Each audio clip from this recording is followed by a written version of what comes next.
Hello everyone, this is Doe and welcome back to the channel. Today we're diving into an updated tier list based on Li Lao's latest character scoring video. You'll find the link to the original video in the description, but I'll walk you through the overall unit rankings as well as the PvP specific scores. Stick around until the end where I'll share my personal priority list of units I'd love to have on my account. Without further ado, let's jump right in. A quick disclaimer. I haven't personally tested many of the units in this tier list since most of them are far future releases.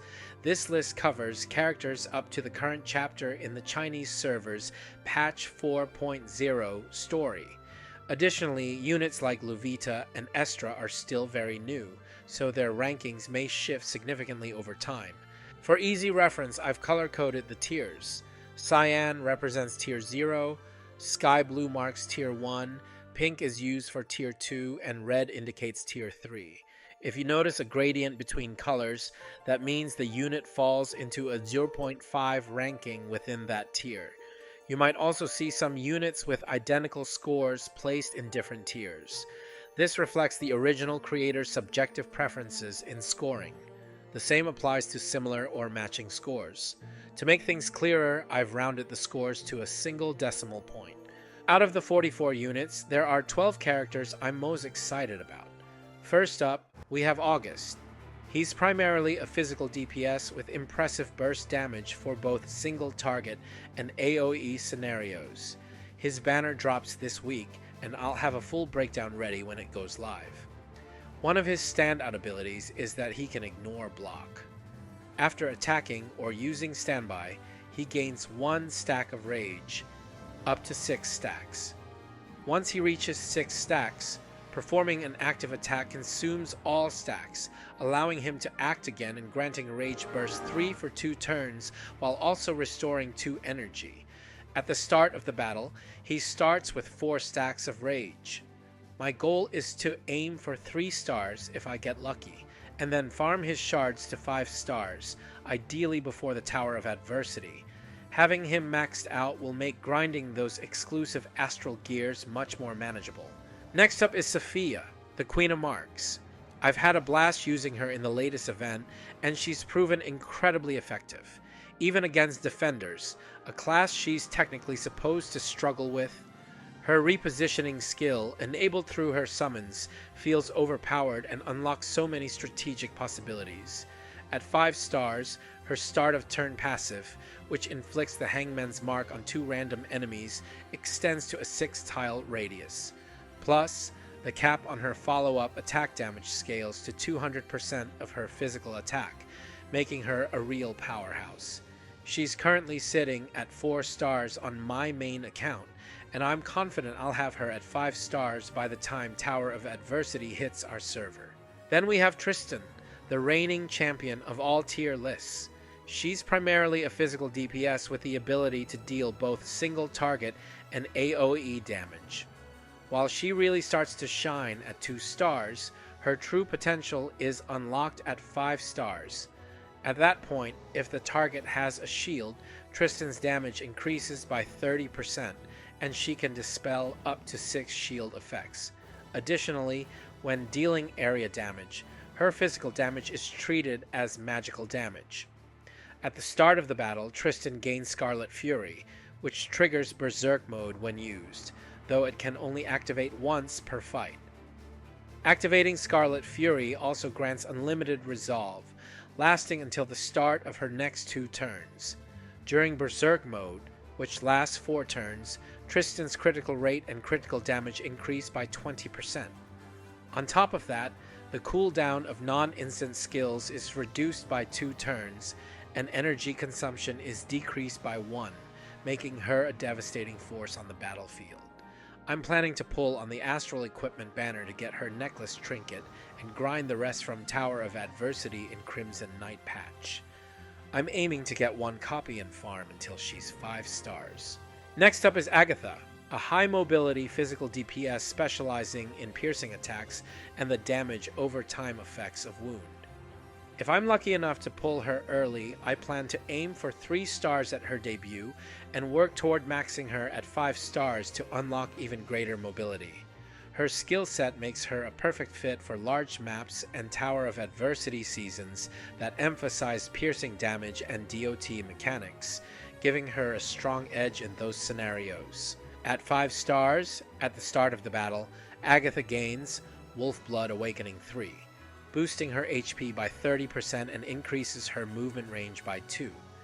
After attacking, she deals additional piercing damage equal to 10% of her HP for each stack of wound on the target, with this effect triggering up to twice per turn.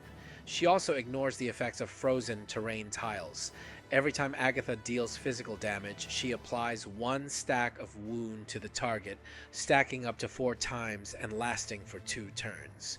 Next up is Rawiyah Alter, a primarily physical DPS who excels at spamming wide-range AoE attacks, up to 4 times in a single turn once she reaches 5 stars.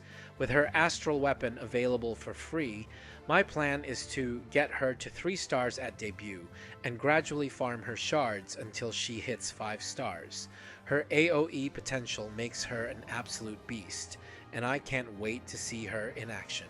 At 5 stars, after landing an AoE attack, Rawiyah Alter can act again but will be afflicted with fatigue until the start of her next turn. Each enemy hit grants her 1 stack of vigor, which can accumulate up to 30 stacks. Additionally, she gains an extra stack of vigor for every enemy damaged by the attack. At the start of the battle, she begins with 10 stacks of vigor. Next up is Kvare, a magic DPS focused on piercing damage and the life loss effects of DOT.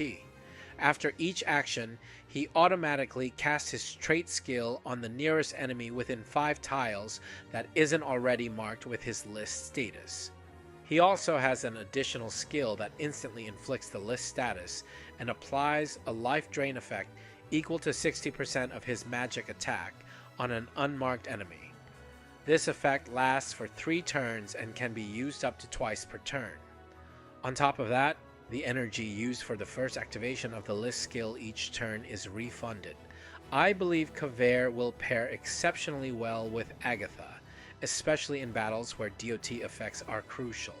Since he's a DPS unit, I plan to aim for 3 stars at his debut if luck is on my side, then farm him to 5 stars over time. He also has access to powerful astral equipment tailored for him, so I'll be factoring that into my budget when planning for his build. Then we have Acambe, a powerful magic DPS with massive burst potential when properly set up through his summons. He's already sitting at 4 stars on my main account, and I plan to max him to 5 stars for improved energy management. At 5 stars, he gains 3 additional energy at the start of the battle, reducing his reliance on energy battery units and making him much more self-sufficient. His ability to combine summon-based mechanics with burst damage makes him a versatile and valuable asset in my lineup. Next is Pamina, the game's only taunt tank with powerful counterattacks and passive buffs that enhance both her defense and that of nearby allies. At 5 stars, her defense increases by 15% for each enemy within a 2-tile radius, up to a maximum of 30%. She also ignores a block, gains a 30% boost to her physical defense, and converts 30% of her physical defense into additional attack power. After entering battle, she gains Fiery Bloom, which can activate up to 4 times per turn. Each time it activates, she dispels a debuff from herself and restores 1 energy. Her astral weapon is featured in the same banner as Tristan's necklace, so I plan to pull a few copies from the banner and farm the rest. My goal is to max her out, enabling her to unleash powerful counterattacks up to 4 times in a single round. Next we have Safiyyah Alter, the game's top repositioning support unit who excels at buffing and healing allies. All allies within 6 tiles receive a 15% attack boost when targeting enemies marked with Task Force mark. When she performs assisting attacks or takes alert actions, her damage dealt increases by an additional 25%. Using support skills on allies or triggering passive healing effects applies 2 random level 2 attribute buffs to the target, lasting for 2 turns. At the start of her turn, she applies Task Force Mark to all enemies within 6 tiles, lasting for 2 turns. She also comes with a maneuver tactic as one of her skills, making her an excellent fit for DPS units with low mobility, helping them reposition effectively. Her astral weapon is featured in the same banner as Kvare's staff, so I plan to pull a few copies and farm the rest. My goal is to get 1 copy of her at debut and farm her to 5 stars to increase the range of her trait. Next we have Taair, the game's best buffer, known for his role as an energy battery and AoE speed buffer. At the start of his turn, a scroll will randomly appear on an empty tile within 3 tiles. Picking it up grants 1 stack of knowledge, a random level 2 buff lasting 2 turns, and the ability to move 3 extra tiles. For every 2 stacks of knowledge, you can activate a historical skill with a maximum of 6 knowledge stacks. At the start of the battle, Taair gains 5 stacks of knowledge, and his movement range increases by 1 tile. When casting healing or support skills, the range of the skill increases by 2 tiles, and the target receives an extra heal equal to 25% of Taair's magic attack. At the beginning of his action, he gains 1 additional knowledge stack. My goal is to pull 1 copy at his debut and farm him to 4 stars to make his historical skills easier to use smoothly. Next is Luvita, another magic DPS who specializes in exploiting burning tiles and maximizing damage through the effects of Scorch and Ignite.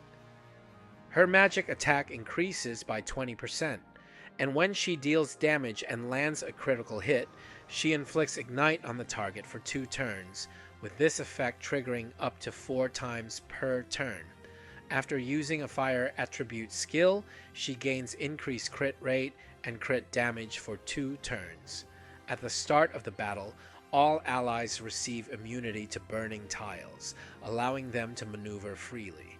Luvita can also function as a control debuffer, and her ability to teleport globally on burning tiles gives her high mobility in certain scenarios.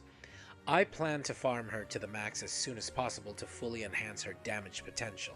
Finally, we have Homa, a versatile unit who serves as a buffer, sub-DPS, healer, and physical damage amplifier for physical DPS characters.